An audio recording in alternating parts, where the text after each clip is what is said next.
The Great Hall of the Galactic Confederation stretched for miles in every direction. Thousands of beings from hundreds of different worlds filled the space. Some walked on two legs like humans, others crawled on many legs, and some floated in the air without touching the ground at all. They had all come together for the monthly meeting about expanding their territory into new star systems. Admiral Kethvar, a tall blue creature with 4 arms, stood at the center podium. His voice echoed through the hall as he spoke about their next targets for colonization. "The outer rim sectors show promise for mining operations," he said, pointing to a huge star map floating above them. "We have identified 12 systems suitable for immediate occupation." The crowd murmured with approval. For thousands of years, the Confederation had grown steadily across the galaxy. They brought peace and order to wild planets. They shared technology with primitive species. It was good work that made everyone richer and safer. Suddenly, the lights in the Great Hall began to flicker. A cold wind swept through the space, even though there were no windows or doors open to the outside. The star map above them started to shake and blur. Then it appeared. The Elder One materialized in the center of the hall like a ghost becoming solid. It stood 12 feet tall, wrapped in robes that seemed to be made of starlight itself. No one could see its face under the deep hood, but everyone felt its ancient presence pressing down on their minds. Some of the younger species had never seen an Elder One before. The older races remembered them from stories their grandparents told. Elder Ones were older than recorded history. They had existed since before the first civilizations learned to build fires. Some said they had watched the birth of stars. Others claimed they had seen the death of entire galaxies. What everyone agreed on was that Elder Ones rarely showed themselves to anyone, and when they did, it meant something important was about to happen. The hall fell completely silent. Even the mechanical beings stopped their quiet humming. Admiral Kethvar's 4 hands trembled as he tried to bow respectfully. The Elder One's voice filled every corner of the massive space without seeming loud. It sounded like mountains talking, deep and slow and incredibly old. "I have come to deliver a warning," it said. "Listen carefully, for I will not repeat myself." Every being in the hall leaned forward. Recording devices activated automatically. This was the first time an Elder One had spoken to the Confederation in over 1,000 years. "The third planet of the Sol system harbors a species you call human," the Elder One continued. Its words seemed to hang in the air like a physical weight. "Do not test Earth's power. This is my only warning." And then it was gone. No flash of light, no sound of departure. The Elder One simply ceased to be there, leaving behind only the faint smell of ozone and the memory of its terrible presence. For several long moments, nobody moved, nobody spoke, nobody even seemed to breathe. Then the hall exploded into chaos. Admiral Kethvar tried to restore order, but his voice was drowned out by hundreds of different species all talking at once. Some spoke in fear, others in excitement, and many in confusion. "What does it mean?" shouted a crystalline being whose body rang like bells when it moved. "Why would an Elder One warn us about humans?" called out a creature that looked like a walking tree. "Earth is nothing special," insisted a reptilian warrior with scales that glittered under the lights. "We have complete files on that world. The humans are primitive. They fight among themselves constantly. They have barely developed faster than light travel." This last speaker was General Threshock of the Vorthak Empire. His people were the finest warriors in the Confederation, and they prided themselves on their military intelligence. They had been watching Earth for decades through hidden observation posts. "The humans are violent?" "Yes," Threshock continued, his forked tongue flicking out as he spoke. "But they are no threat to us. Their weapons are crude. Their ships are slow. They cannot even unite their own planet under a single government." Many heads nodded in agreement. The reports on humanity were clear. Humans were an interesting species with potential, but they were centuries behind Confederation technology. They still used chemical rockets for most of their space travel. Their computers were huge, clunky machines. They had nuclear weapons, but so did most species when they reached that level of development. Perhaps, suggested Admiral Kethvar, the Elder One was warning us to protect them from something else. Maybe there is a threat to Earth that we do not know about. But General Threshak shook his massive head. No. Elder Ones do not give warnings about protection. They give warnings about danger. The question is, what makes Earth dangerous? A new voice spoke up from the crowd. It belonged to Scholar Vintar, an ancient creature whose species was known for their ability to store vast amounts of information in their enlarged brains. There are legends, she said slowly, old stories from the time before the Confederation, stories about a warrior race that once ruled the galaxy. Children's tales, scoffed Threshak, bedtime stories to frighten younglings. Maybe, agreed Vintar, but all legends start with some truth. And if an Elder One warns against testing Earth's power, perhaps there is more to these humans than our surveillance reports show. The debate continued for hours. Some species wanted to avoid Earth entirely, respecting the Elder One's warning. Others argued that they should increase their observation efforts to understand what made humans special. But Threshak and several other military leaders saw an opportunity. If an Elder One felt the need to warn against Earth, then Earth must possess something valuable, something worth claiming for the Confederation. I propose we investigate, Threshak announced. Not to attack, but to understand. If humans have hidden power, we need to know about it for our own security. The vote was close, but the military faction won. Within days, orders were sent out to prepare an investigation fleet. General Threshak volunteered to lead it personally. As the Great Hall emptied and beings returned to their home worlds, none of them noticed the small monitoring device that had recorded everything. None of them saw it transmit its data across impossible distances to a location far outside the galaxy. And none of them understood that the Elder One's warning had not been a suggestion. It had been a final mercy. 3 months after the Elder One's warning, General Threshak's fleet dropped out of faster-than-light travel at the edge of Earth's solar system. 500 ships hung in the darkness of space like sleeping giants. Each vessel was larger than anything humans had ever built. The smallest scout ship could have swallowed Earth's biggest space station whole. Threshak stood on the bridge of his flagship, the Dominant Claw, studying the display screens that showed him everything about the human solar system. His yellow eyes moved across the data with practiced efficiency. His forked tongue tasted the air, a habit his species used when thinking hard about something. "Report," he ordered his second-in-command, a younger Vorthak named Vesra. "Everything matches our previous surveillance, General," Vesra replied. 9 planets, with the humans concentrated on the third one. They call it Earth. Population approximately 8 billion. Technology level, primitive. No sign of advanced weapons or defenses. Threshak nodded slowly. The readings were exactly what they had expected. Humans had managed to put a few small space stations in orbit around their planet. They had sent some tiny probes to their neighboring worlds. But compared to Confederation technology, it was like comparing a stone axe to a plasma cannon. "What about their military capabilities?" Threshak asked. "Limited to chemical explosives and basic nuclear weapons," Vesera reported. "Their space force consists of approximately 200 small vessels, most of which appeared to be designed for cargo transport rather than combat. General, I must ask again, why are we here? These humans pose no threat to a single one of our ships, let alone the entire fleet." It was a good question.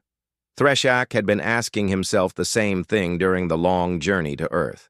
Every piece of evidence said that humans were exactly what they appeared to be, a young, primitive species that was barely starting to explore space. Yet an Elder One had specifically warned against testing their power. "Perhaps," Threshock said quietly, "that is exactly what we are here to find out." The fleet moved deeper into the solar system, passing the outer planets without trying to hide their presence. Human detection systems would have spotted them by now. Threshock wanted to see how the humans would react to the arrival of an obviously superior force. The answer came faster than expected. "General," called out the communications officer, "we are receiving multiple transmissions from the human world. They are broadcasting on all frequencies." "Put it through," Threshock ordered. The main screen flickered, and suddenly, the bridge of the dominant claw was filled with the image of a human. Threshock had seen humans before in surveillance recordings, but this was his first time seeing one speak directly to him. The human appeared to be male, with gray hair and deep lines around his eyes that suggested either age or stress. He wore a dark blue uniform with small metal decorations on his chest. Behind him, Threshock could see other humans moving around what looked like a military command center. "This is Admiral Chen of Earth Defense Command," the human said in a voice that was surprisingly steady. "You are entering human space without permission. State your intentions." Threshock almost laughed. Human space? This single species claimed ownership of an entire star system when they had barely managed to travel to their own moon. It was like an insect claiming ownership of a forest. "Human Admiral," Threshock replied, making sure his voice carried the proper amount of authority. "I am General Threshock of the Vorthak Empire, representing the Galactic Confederation. Your species has been selected for integration into our society. Prepare for immediate surrender of all military assets and governmental authority." He expected fear. He expected pleading. He expected the humans to ask for mercy or time to consider their options. Instead, Admiral Chen's face hardened into an expression that Threshock had only seen on the faces of his own warriors when they were about to charge into battle. "General Threshock," the human said slowly, "let me make something very clear to you. Earth does not surrender. Earth does not submit. And Earth does not bow to anyone or anything. So here is my official response to your demand. Go to hell." The transmission ended. Threshock stared at the blank screen for several long moments. Around him, his bridge crew exchanged confused glances. Vesra's mouth hung open in shock. "Did that primitive creature just—" Vesra began. "Yes," Threshock said. "It did." In all his years as a military commander, Threshock had never encountered such a response. Most species, when faced with overwhelming force, tried to negotiate. They offered tribute or asked for terms of surrender. Even the most warlike races usually wanted to know what would happen to their civilians. But the humans had simply said no. "Perhaps they do not understand the situation," suggested the communications officer. "Should we demonstrate our capabilities?" Threshock considered this. The humans clearly needed to understand what they were facing. A show of force might convince them to be more reasonable. "Target their smaller moon," he ordered. "Single-focused beam, maximum power. Let us show them what happens when primitives challenge the Confederation."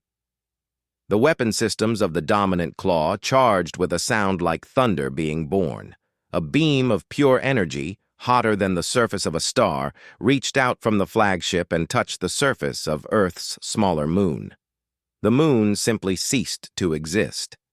Where Luna had orbited for billions of years, there was now only empty space and a cloud of cooling particles. The energy beam had not just destroyed the moon, it had completely converted its matter into energy, leaving nothing behind but radiation that would dissipate harmlessly within hours. "Transmit to Earth," Threshock ordered.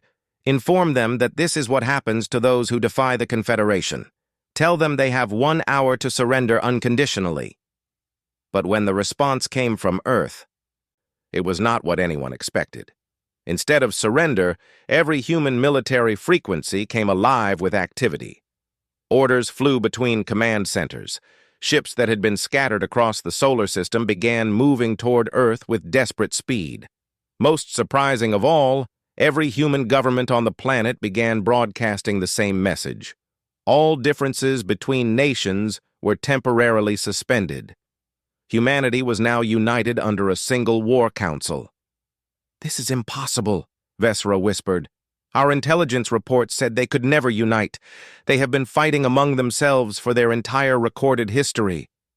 Threshak watched the tactical displays with growing confusion. The humans were not preparing to surrender. They were preparing for war. Worse, they were doing it with an efficiency that suggested they had planned for this exact situation. "General," the sensor officer called out, his voice tight with concern, "I am detecting massive energy signatures approaching from outside the solar system. Distance, approximately 50 light years and closing fast." "From which direction?" Threshak demanded. "All directions, sir. We count at least 12 contacts, possibly more. And General, nothing should be able to travel that fast. Our sensors must be malfunctioning." But even as he spoke, the energy signatures grew stronger. Whatever was approaching, it was moving at speeds that made Confederation faster-than-light travel look like a leisurely walk. Threshak felt a chill run down his spine. For the first time since arriving in this system, he began to wonder if the Elder One's warning had been more than just mysterious words. On the main screen, Admiral Chen's image reappeared. The human's face was grim, but there was something else there now. Something that looked almost like sadness. "General Threshak," Chen said quietly, "you have made a terrible mistake. You have awakened something that was meant to stay asleep. I hope your people can forgive you for what is about to happen." The transmission ended again, and this time it did not return. Deep beneath the mountains of Earth, in bunkers that had been hidden for thousands of years, the most senior military leaders of humanity gathered around a table that was older than recorded history. The table was made of a black metal that no human science could identify, and carved into its surface were star maps showing galaxies that current telescopes had never seen. Admiral Chen sat at the head of the table, his hands folded in front of him. Around him sat the highest-ranking officers from every human nation. For the first time in human history, there were no political differences in this room, no national rivalries, no competing interests. They were united by a secret that had been kept for over 10,000 years. "The automated systems have confirmed it," Chen said quietly. "The activation signal has been sent. The sleepers are awakening." General Martinez, the head of what used to be called the North American Defense Command, shook her head slowly.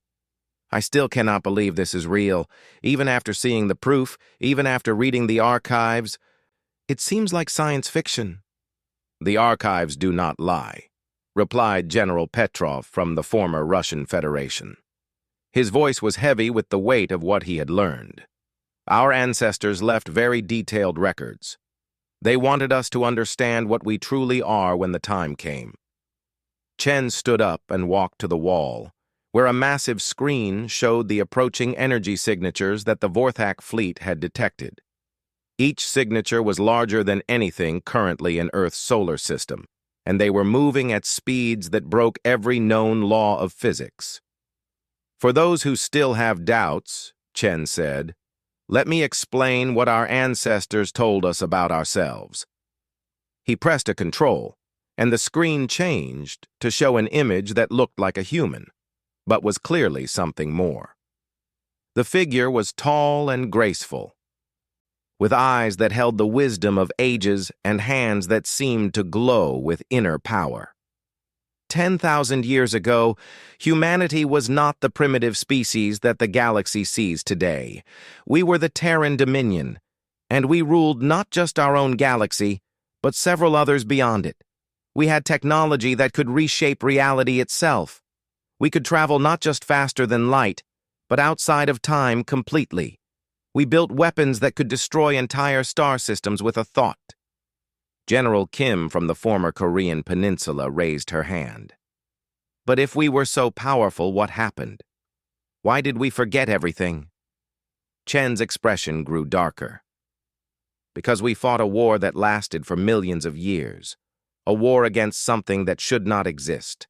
Entities from outside of reality itself. Beings that consumed entire universes for food. They found our galaxy and began to devour it, one star system at a time. The screen changed again, showing images that hurt to look at directly. Things that had too many angles, shadows that moved independently of their sources, creatures whose very existence seemed to tear holes in space itself. Humanity stood alone against these entities, Chen continued. Every other species either fled to distant galaxies or was consumed. We fought them in the space between dimensions. We battled them in the hearts of stars. We followed them into the void beyond reality, and we fought them there too. And we won, General Martinez said quietly. Yes, Chen agreed. We won. But the cost was becoming something that terrified even ourselves. By the end of the war, humanity had become as alien as the entities we fought. We had powers that could unmake creation itself. We had become living weapons that could destroy entire realities without effort. The room fell silent as the officers absorbed this information. They had all read the archives, but hearing it spoken aloud made it seem more real. So our ancestors made a choice, Chen said. They decided to start over. They chose to forget their power and become primitive again. They scattered themselves across the galaxy, wiping their own memories and beginning fresh as simple, peaceful beings who would slowly rediscover technology through natural development. But they left safeguards, General Petrov added. Automated fleets hidden in the void between galaxies, programmed to activate only if their descendants were threatened with extinction. And they left us the archives so that when the time came, we would understand what we really are. Chen nodded. Earth was chosen as the main colony world because it was so far from the galactic center that no one would think to look for us here. We were meant to be forgotten, to live peaceful lives as farmers and builders and dreamers. The old warriors went into stasis aboard the automated fleets, choosing to sleep until they were needed again. The screen changed to show the current tactical situation. The energy signatures were getting closer, and the Vorthak fleet was beginning to panic as their sensors registered ships that were impossibly large and fast. The signal has been sent, Chen said. For the first time in 10,000 years, the old warriors are waking up, and they remember everything that we forgot. General Martinez leaned forward. What happens now? Chen's smile was not pleasant. Now the galaxy learns why our ancestors chose to hide rather than rule. The Vorthak think they are facing primitive humans with crude weapons. Instead, they are about to meet the beings who taught the universe what war really means. On the screen, the first of the automated dreadnoughts dropped out of faster-than-light travel at the edge of the solar system. It was a ship the size of a small moon, built from materials that absorbed light instead of reflecting it. Its hull was covered with weapons that had no names in any current language, and its engines burned with the captured fire of dead stars. More ships appeared, dropping into reality like nightmares becoming solid. Each one was different. Built for a specific purpose in a war that had lasted longer than most civilizations had existed. Some were shaped like vast spears designed to pierce the heart of enemy fleets. Others looked like geometric puzzles that hurt to look at, their purposes hidden behind angles that normal minds could not understand. But the most terrifying thing about the fleet was not its size or its weapons. It was the absolute silence that surrounded it. These ships moved through space without any of the energy signatures or communication chatter that normal fleets produced. They were the tools of beings who had learned to fight enemies that could track any form of energy or thought. The sleepers are awake, Chen said quietly. and they are very, very angry. On the main tactical display, the Vorthak fleet was already trying to retreat. But their ships moved like insects compared to the approaching dreadnoughts. General Threshak's proud armada, which had seemed so overwhelming just hours ago, now looked like toys scattered across a battlefield where giants were about to fight. The first dreadnought reached the outer edge of the Vorthak formation and simply stopped. No weapons fired, no demands for surrender were issued. It just waited, like a predator studying its prey. Then a voice spoke across every communication channel in the solar system. It was human, but not like any human voice that currently lived on Earth. It carried the weight of eons and the cold patience of something that had learned to measure time in the deaths of galaxies. "You have threatened the children," the voice said simply. "This was unwise." And for the first time since the war began, General Threshak understood that his fleet was not the hunter. It was the prey. General Threshak stared at the main display screen on his flagship, trying to understand what his sensors were telling him. The human dreadnought had appeared inside his formation without any warning. One moment there had been empty space, the next moment there was a ship the size of a moon sitting among his vessels like a wolf in a sheep pen. "How did it get past our detection grid?" he demanded. His sensor officer, a nervous Vorthak named Kesselin, ran his clawed hands over his instruments in confusion. "General, according to our equipment, that ship does not exist. Even though we can see it, even though it is right there, our sensors insist that there is nothing but empty space." "That is impossible," Threshak growled. "Yes, sir. It should be impossible, but this entire situation should be impossible." The voice that had spoken across all communication channels belonged to something calling itself the Guardian of the Second Fleet. It had identified itself as Commander Thorn, formerly of the Terran Dominion Defense Force. The way it spoke made Threshak's scales itch with unease. There was something in that voice that reminded him of the way his own species sounded when they were hunting something small and helpless. "Open a channel," Threshak ordered. "Let me speak to this Commander Thorn." The main screen flickered, and suddenly, Threshak found himself looking at a human face. But this was not like the humans he had seen before. Commander Thorn appeared to be a woman with short silver hair and eyes that seemed to hold the light of distant stars. Her skin had a faint luminescent quality, as if she was lit from within by some inner fire. When she spoke, her voice carried harmonics that made Threshak think of music played on instruments that no longer existed. "General Threshak of the Vorthak Empire," she said, and somehow she made his name sound like a disappointed teacher addressing a foolish child. "You have made several mistakes today. The first was ignoring an Elder One's warning. The second was threatening our descendants. Would you like to know what your third mistake will be?"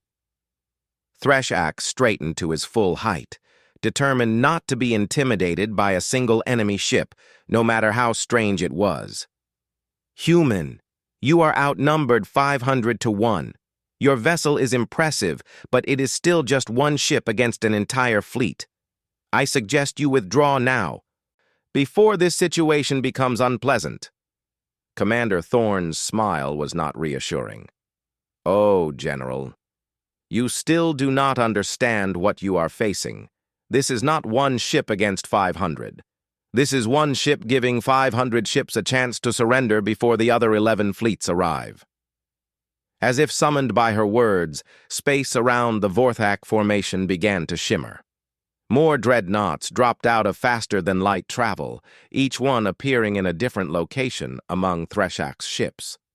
Within moments, the proud Vorthak armada found itself surrounded by 12 massive vessels that seemed to bend light around themselves. "Impossible," whispered Vesra. "Nothing can coordinate faster-than-light jumps with that precision.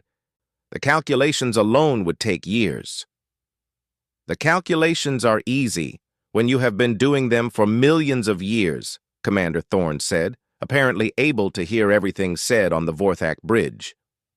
Now, General, let me explain your situation. Each of my ships carries weapons that your science cannot understand. We have had 10,000 years to perfect the art of war while sleeping. During that time, we have been dreaming of battle, refining our tactics, and preparing for the day when we might need to protect our children. Threshak activated his fleet's weapon systems. Every ship in his armada charged their energy cannons and locked onto the nearest human dreadnought. You speak of weapons we cannot understand? Let me show you what Vorthak military science can accomplish. Very well, Commander Thorne said sadly. Begin the demonstration. Threshak gave the order to fire. 500 ships opened up with everything they had. Energy beams hot enough to melt mountains reached out toward the human vessels. Plasma charges that could crack planet surfaces streaked through space. Missiles with fusion warheads launched in waves that turned the space around the dreadnoughts bright as stars. For several moments, the area around each human ship was filled with explosions and energy discharges that would have destroyed any normal vessel. The light was so bright that the Vorthak fleet's sensors had to dim their screens to prevent damage. When the light faded, all 12 dreadnoughts hung in space exactly where they had been before. Not one of them showed any sign of damage. In fact, they did not seem to have been affected at all. Your turn, Commander Thorne said. What happened next was not a battle. It was a lesson in the difference between fighting and warfare. The dreadnought nearest to Threshak's flagship did not fire any visible weapon. Instead, space around 3 Vorthak cruisers simply changed. The ships did not explode or burn or break apart. They simply stopped existing. One moment they were there, the next moment there was empty space where they had been. Not even debris remained. Another dreadnought demonstrated a different technique. A beam of something that was not quite light and not quite energy touched a Vorthak destroyer. The ship began to age rapidly, its hull corroding and its systems failing as thousands of years passed in seconds. Within moments, it crumbled to dust that scattered in the solar wind. A third human vessel showed its power by reaching out with invisible force and gently crushing a battleship into a perfect sphere of compressed metal, as if a giant invisible hand had squeezed it like soft clay. "Stop!" Threshak roared into his communications system. "We surrender!" The demonstrations ceased immediately. Commander Thorne appeared on his screen again, and now her expression was genuinely sad. "General, your species has potential. You fight with honor, and you care about your people. That is why I am offering you something we rarely give, a choice." "What choice?" Threshak asked, his voice barely above a whisper. "Half of your fleet may leave now," she said. "They will carry word back to the Confederation about what they have seen here. They will tell the galaxy that Earth is under the protection of forces that predate their civilization by millions of years. The other half will remain here to learn why threatening humanity's children was a mistake they will never repeat." Threshak looked around his bridge at his terrified crew. These were the finest warriors of the Vorthak Empire, beings who had never shown fear in the face of any enemy. Now they stared at their instruments in shock, trying to understand how their most powerful weapons had been completely useless. "And if I refuse this choice?" Threshak asked. Commander Thorne's smile returned, but this time it held no warmth at all. "Then you will discover what happened to the entities that once tried to devour this galaxy. They also refused to listen to reasonable offers."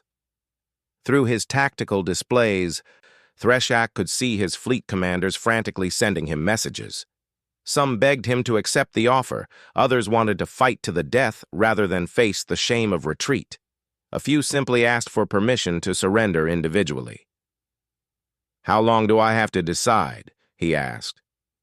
"You have already decided," Commander Thorne said gently. "Your thermal signatures show that half your ships are already preparing for faster-than-light jump. Your commanders know that survival sometimes requires difficult choices." She was right. As Threshak watched, Half his fleet began moving away from Earth's solar system. The human dreadnoughts made no move to stop them. They simply watched as 250 Vorthak ships disappeared into faster-than-light travel, carrying news of their defeat back to the Confederation. "What happens to the ships that remain?" Threshak asked. "They will be treated as prisoners of war," Commander Thorn replied. "They will be kept safe and comfortable while they wait for the galaxy to decide how to respond to what has happened here. Some may choose to stay and learn from us. Others will eventually be allowed to return home with a full understanding of what they face today." Threshak looked at his remaining ships, then back at the human commander. "And what about me?"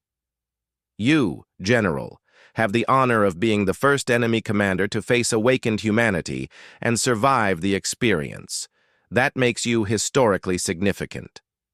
I suggest you use that significance wisely." As the remaining Vorthak ships powered down their weapons and prepared for capture, Threshak realized that the Elder One's warning had not been a threat. It had been an attempt to save them from waking something that had chosen to sleep for everyone's benefit. Now the galaxy would have to live with the consequences of not listening. The news of the Vorthak fleet's destruction traveled across the galaxy faster than light itself. Within hours of the survivors reaching Confederation space, every major species knew what had happened at Earth. The most powerful military force in galactic history had been defeated not by an army, but by 12 ships, crewed by awakened human ancestors. The Great Hall of the Confederation was packed beyond capacity. Representatives from 1,000 worlds had come to witness the emergency session. Fear filled the air like a living thing. The same species that had voted to investigate Earth now faced the possibility that they had awakened something that could destroy their entire civilization. Admiral Kethvar stood at the central podium, his 4 hands trembling as he tried to maintain order. Reports kept coming in from across the galaxy. More human dreadnoughts were being spotted in distant systems, not attacking, but simply watching. It was as if ancient guardians were taking position to protect something precious. "Order!" Kethvar called out, but his voice was lost in the chaos of 1,000 different species all talking at once. Then the lights began to flicker. The cold wind swept through the hall again, and every being fell silent. They knew what was coming. The Elder One materialized in the center of the chamber, but this time it did not stand alone. Beside it appeared the translucent image of Commander Thorn, her silver hair gleaming in the strange light that surrounded both figures. The Elder One lowered its hood for the first time in recorded history. The face beneath was human, but ancient beyond measure. Its eyes held the weight of eons, and when it spoke, its voice carried the authority of someone who had commanded fleets when the current galactic civilizations were still learning to make fire. "I am General Harrison Kane," the Elder One said, "former Supreme Commander of the Terran Dominion Defense Force. I have served as your guide and protector for 10,000 years, watching over this galaxy while my people slept." A wave of shock ran through the assembly. The Elder One was human. The mysterious ancient being that had advised their civilization since its beginning was one of the very creatures they had just threatened. "You were warned," Kane continued, his voice growing colder. "I told you not to test Earth's power. I did not give this warning as a threat. I gave it as a final act of mercy from a species that chose peace over dominion." Scholar Vintar, her enlarged brain working frantically to process this revelation, raised one of her appendages. "General Kane, if your people were so powerful, why did you hide? Why did you let us believe humans were primitive?" Kane's ancient eyes focused on her with something that might have been approval. "Because, Scholar, true power is knowing when not to use it. My people fought a war that lasted millions of years. We defeated enemies that could devour entire realities. In the process, we became something that terrified even ourselves." The image of Commander Thorn stepped forward. "We had weapons that could unweave the fabric of space itself. We could travel through time as easily as walking across a room. We could reshape matter with our thoughts and command the forces that held atoms together. But power like that changes you, Kane continued. By the end of the war, humanity was no longer the species that had begun the fight. We had become living weapons, beings of such terrible might that our very presence could tear holes in reality. When the war ended, we faced a choice: rule the galaxy through fear, or choose to become something better. The hall was completely silent now. Even the mechanical beings had stopped their quiet humming. "So we chose exile," Kane said. "We chose to forget our power and start over as a peaceful species. We scattered ourselves across distant worlds and began again as farmers and builders and dreamers. Most of us went into stasis aboard automated fleets hidden beyond the galactic rim, dreaming of the day when we might be needed again." Admiral Kethvar found his voice. "But why? Why give up such power?" "Because," Commander Thorne answered, "true strength is protecting, not conquering. We had seen what happened when power was used for its own sake. We had fought entities that consumed everything they touched, simply because they could. We decided that our role was to be guardians, not rulers." Kane raised one hand, and suddenly the air in the hall filled with images, star maps showing the current galaxy, but also maps of what lay beyond it. In the darkness between galaxies, things moved that hurt to look at directly. The entities we fought 10,000 years ago were not destroyed, Kane said quietly. They were driven back, but they still exist in the void between realities. They wait for signs of weakness, for moments when a galaxy's defenders are divided or unprepared. The images showed other galaxies distant and beautiful, but something was wrong with them. Dark patches spread across their spiral arms like a cosmic disease. "3 galaxies have already fallen while we slept," Commander Thorne reported. "The entities have learned from their defeat here. They have become more patient, more careful. When they return to this galaxy, they will be stronger than before." General Threshak, who had been brought to the emergency session as the only surviving witness to humanity's true power, stood up slowly. "Are you saying that Earth's power is all that stands between us and these entities?" "No," Kane replied. "I am saying that Earth's children are the galaxy's best hope for survival when the entities return. But they cannot protect a galaxy that is divided against itself. They cannot guard a civilization that wastes its strength on petty conflicts and territorial disputes." The meaning was clear. The Confederation faced a choice: accept humanity as their protectors, or face the return of cosmic horrors without their help. Scholar Vintar spoke first. "What do you propose?" Kane gestured, and the images in the air changed to show a new star map. At its center was Earth's solar system, marked with symbols of protection and authority. "The Galactic Confederation will be dissolved," Kane announced. "In its place, we propose the Terran Protectorate. Earth will serve as the capital world, and humanity's awakened guardians will take responsibility for defending all member species against threats from beyond the galaxy." "And if we refuse?" asked a crystalline being whose body chimed with nervous energy. Commander Thorne's expression grew sad. "Then you will face the return of the entities alone. My people will withdraw to the void between galaxies and await the birth of whatever civilization grows from the ashes of yours." The vote was unanimous. Within days, the transformation began. Confederation ships arrived at Earth carrying representatives from every member species. The automated human dreadnoughts took positions throughout the galaxy, their ancient crews awakening from stasis to resume their eternal watch. On Earth itself, humans began to remember who they truly were. Not all chose to embrace their heritage. Many preferred to remain farmers and artists and teachers. But enough accepted their role as guardians to crew the awakening fleets. General Kane established his headquarters in the same mountain bunkers where Earth's military leaders had hidden their ancient secrets. From there, he coordinated the defense of a galaxy with the patience of someone who had been doing the same job for 10 million years.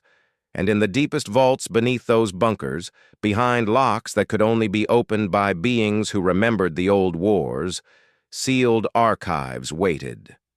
Records of battles fought in dimensions that no longer existed, maps of entities that moved between realities like sharks through water, plans for weapons that could crack the foundations of existence itself. The archives remained closed for now. The galaxy was at peace under humanity's protection, and the entities remained in the void where they had been driven so long ago. But Kane checked the seals on those vaults every day because he remembered what the old enemy looked like when it was hungry. And he knew that somewhere in the darkness between galaxies, ancient and terrible things were stirring, testing the boundaries of reality with claws that could tear through the walls between worlds. The Elder One had given a single warning about Earth's power. Now the galaxy would discover whether that power was enough to survive what was coming.